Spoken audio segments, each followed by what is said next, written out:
ومعتنتين مدحونا أحمد بربر ومعتني هاي كسمها رئيس وزراء دولة فدرالكا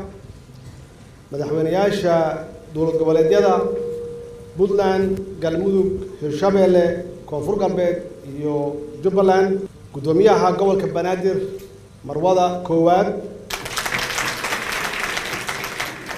golaha wasiirada heer federaal iyo heer dowlad goboleed taliyaasha ciidanka qalabka sida marti sharafta halkan nagala soo qayb gashay waxaan ku salaamay salaanta islaamka assalaamu calaykum wa rahmatullaahi wa barakaatuh ilaahay baa mahad leh oo caawa halkan noo suurtageliyay inaan isugu imaanno oo aan uga qayb galno kulankan munaasabadda aan ku xirayno shirkii ka soo bilaawday dhuusamareeb dhamaystirkiisana aan halkan ku soo gabagabaynay shalay oo ahaa habka iyo hanaanka doorashada loo gelayo 2020 iyo 2021 waxaan rabaa inaan u mahad celiyo fursaddan aan uga faa'iideysto halkan waxaan ka arkaa hooyaday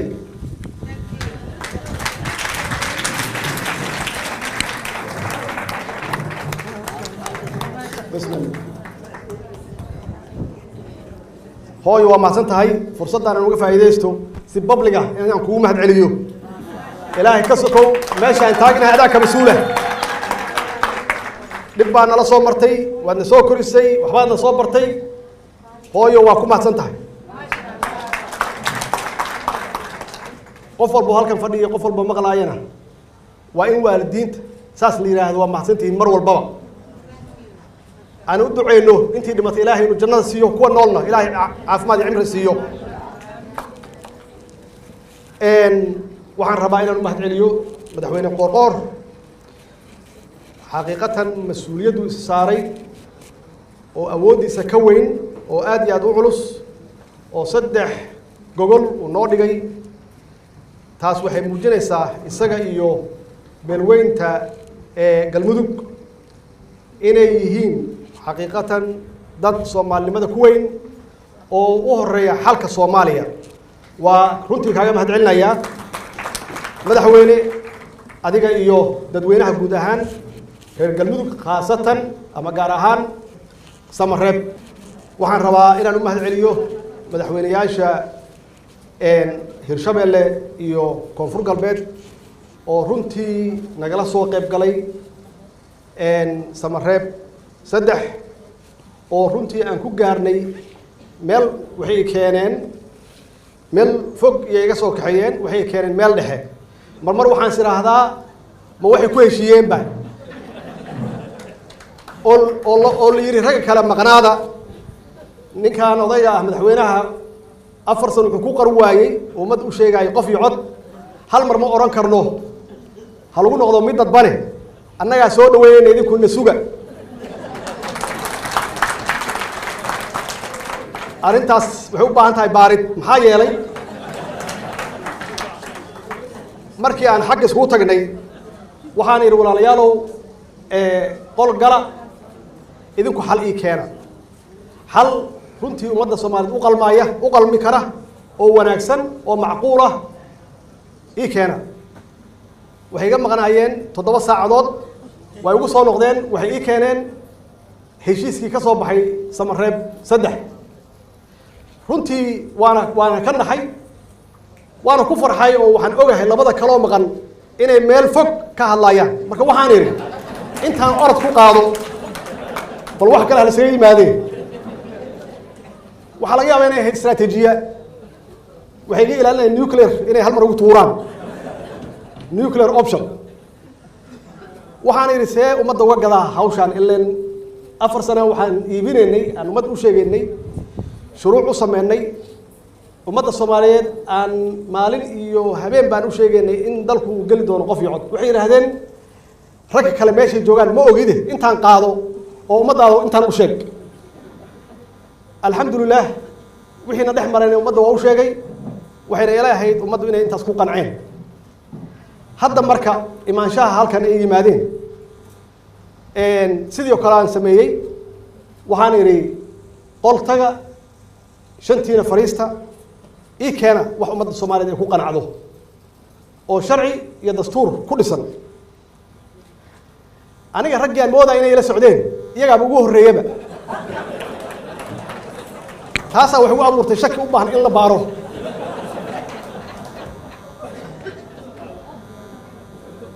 waxay ii keeneen wixii aan soo saarnay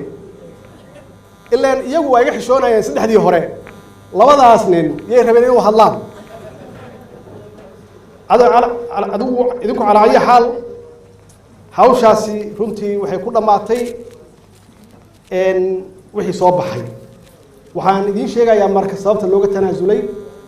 ama aniga aan u tanaasulay qof iyo cod aan uga tanaasulay qof iyo cod runtii muddan ka shaqeeyeen waa xaqiiqa inkastoo ay soo kala dhex gashay xaalado adag oo COVID-19 uu ku jiro iyo baarlamaanka oo dhowr jeer fasaxyo qaatay waxa la isku hayo waxay tahay doorashada qof iyo codka ah sharci iyo dastuur aan ku dhaqanno iyaguna waxay lahaayeen waqtigeeda lama gaarin aan heshiis siyaasadeed galno waxaan iri waa lagu dhaqmi karaa waana dadku waa u diyaar aan qaadano jaaniskeeda waxaa laga yaabaa marka hore inaysan sidii rabe noqon laakiin aan wax ku baranno oo xisbiyadu has bartaan guddiga maxaa la yiraahdaa doorashooyinka madax bannaan ha shaqo bartaan deegaanada la geenayo ha bartaan inay codeeyaan aan ku barbaranno marka dambe waxaa laga yaabi karaa inaan intii la rabay in ka badan aan gaarno waxay yiraahdeen xaaladeeda laguma jiro hadda waa in aan u diyaarino waqti ay u baahan tahay markay ugu yar tahay 2 sano ah 2 sano extension ahna waa wixii lagu xamalayay ee isaga fogow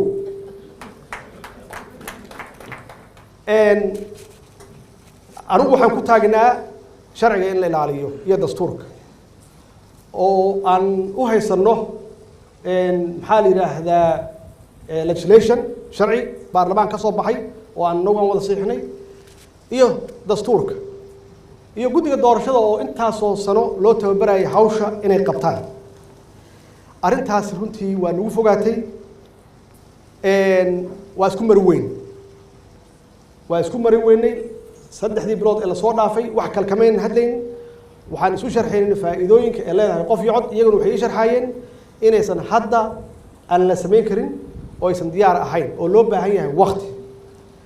haddaba maxaa dhacay marka oo aan ku tanaasulay waxaan ku tanaasulay markii ay gaartay meeshii ugu dambeysay oo ah in la kala tago oo ah in la rajo xumeeyo ama dadka rajo xun la geliyo waxaa ii soo baxday labo inaan kala doorto waxay kala yihiin in dalku uu kala tago oo wadajirkeenni uu lumo anoo ku adkaysanayo qof iyo codkii maxaa yeelay sharci baan ku taagnahay dastuur yaan ku taagnahay iyaguna ay yiraahdaan ka qayb gali mayno electionka oo waa qaadacnay waa boycott galeen macnaheedu waxay tahay Somaliland de awal bay gaar u taagneed markaana inaan waayo labadooda kaliya ma ahayn shantoodaba waa isla socdeen aan sheegay runtii waxa ay soo baxday marka aniga shaqada la ii idmaday aan u dhaartay oo la ii doortay inay tahay inaan dalka markii ugu horeysa isku hayo inaan ilaaliyo wadajirka iyo midnimada ummadda Soomaaliyeed markaasaa dowladnimo iyo doorasho laga hadli karaa laakiin haddii dowlad goboleedyadii qaar ay leeyihiin anagu ma galayno maxaan ka shaqeynay waxaan ka shaqeynay kala qaybin yaan ka shaqeynay tan labaad oo aan u tanaasulay waxay tahay shisheeye inuu soo faragashado uu soo farageliyo inaan anagu waxayna ha xumaato ha samaato anagu aan gaarno go'aankeeda mas'uuliyaddeedana aan qaadano laakiin marnaba shisheeye inuu soo dhexgelin oo soo kaay soo jijiidin taasna inaan ka fogaano waxay ii keentay marka inaan qaato tanaasulka marka maxaa yeelay inaan dalka isku hayaa muhiim ah marka ugu horeysa uusan kala tagin waana runtii waxyaabihii muddooyinkii la soo dhaafay culayskii dalkan saarnaa يهي دل كان إن لك لفوقيو دتكي سلسكو ديرو شيشيه وكل حجره دباته لقد حبوره حقيقة وحنا كشقيناي دلال شيشيه هي شخصيات درجار لها هذا صومالي أما هذا شيشيه أو حقيقة مدوين كي أن صومرني أنت ربطها هاتو ومدى الصوماليين معها وحكيمة وحي دباتها كده دعي وحي هيد وحكر الله وكهني دلال كاس أن شيء جاينا دني ليه وحي تهاي أنا أن سكون مشغول صرنا هاي حسلوني الدرو سياسة أنا هاي سته دجالات إحنا كسعودان شباب معلوم ومدة والله هذا يقرحين أيان اللين أيان أنا جينا حسلوني الدرو سياسة أنا نحتاله إنتاس هدي جرتو دلال كاسي دجال أهان سياسة أهان إيو سكورت يعيدنا أهان ونوجه هرمر أيان ونوجه تجايا سبب توحيد هاي أنت نبي كجرنو حسلون الدراء كجرنو باش عالم كوانا لجوجايان دقالها شيء إنسان أو أنت هذا بدن أنا أرق واستعمالايان دقالها كلنا وحي صومرايان دلال كاس صومرايان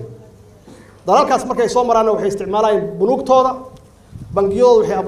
أبورايان شقوين عن شوري كقاضيان أما فيسي كقاضيان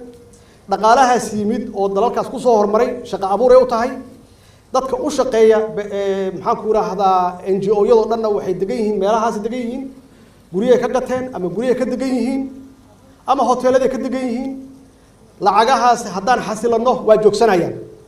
saas darteed dalalkaasi dan ugu ma jirto inaan anagu isfahmno oo aan heshiino oo Soomaaliya degto waxay ku waayayaan billions of dollars ku waayayaan saas darteed haddii aysan iyaga toos ugu jirin waa ku faraxsan yihiin inaan haysano haddaysan iyagu toos ugu jirin siyaasad ahaana waa sidaas marka anagu aan dhibaataysanahay waa inaan u tagno iyagii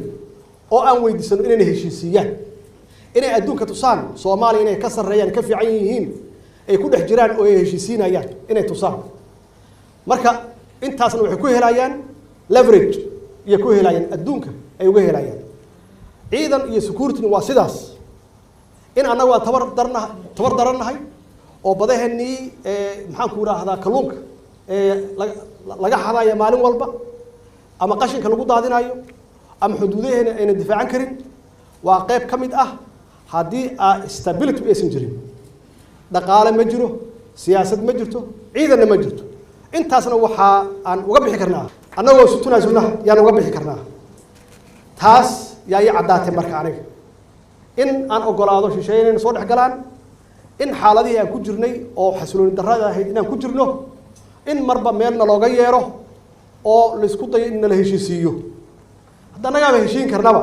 intaan la soo dhex galin hasuukay tagaan dib malaha laakiin waxaan u shaqeynaa maslaxadda shacabka Soomaaliyeed iyo ummadda Soomaaliyeed iyaguna runtii daacad iyo ka tahay wanaag iyo runtii maxaan ku raahdaa in dalkan hore loo mariyo runtii daacad iyo ka tahay laakiin wala kala fikrad duwaya wala normal wax caadi ah weyn la kala fikrad duwanaado marka waxaan idin sheegi inaan nala qaadataan maxaa yeelay waa waxaan u aragnay inay tahay dan hadda birina aan u diyaar garowno road map aan u samaysano oo aysan jirin meel laga soo noqdo hadduu ilaahay yiraahdo qof iyo cod 2024 hadduu ilaahay yiraahdo laakiin laga bilaabo maalinta election kan uu dhamaado cidii ilaahay u sakhiro ama cidii ilaahay ku guuleeyaba ay la bilaabaan hawshaas la bilaabaan road map kaas waa loo baahan yahay in mar dambe marmarsiyo aan la gelin oo aysan imaanin inay isu bahaystaan ninkii dhankan ka taagan baarlamaanka sharafta badan runtii muddo badan iyo ka soo shaqeeyeen hawshan waanu u soo dhabradeegeen in dalka la gaarsiiyo qof iyo cod waana ku wada shaqeynay waana ku wada jirnay iyaga naftigooda inay u daneeyaan dalka inay dadkooda u daneeyaan inay maslaxadda xasiloonida u daneeyaan oo wixii annagu aan keennay ay nala qaataan hadduu ilaahay yiraahdo waxaan u mahadcelinayaa ugu dambeys guddiga doorashooyinka madax bannaan oo ay guddoomiye ka tahay Xaliim Yarey runtii shaqo fiican bay qabatay guddigu shaqo fiican ay qabteen 5 sano iyo 6 sano ku dhawaad iyo runtii u tababaranayeen dhaqaale badan oo ku baxay way aaminsanayeen inay qaban karaan election kan ama doorashadan laakiin insha Allah waxaan rajaynaynaa iyagana in waqtiga loo dheereeyo si ay kan kale u qabtaan iyagoo diyaarsan wassalaamu calaykum wa rahmatullaahi wa barakaatuh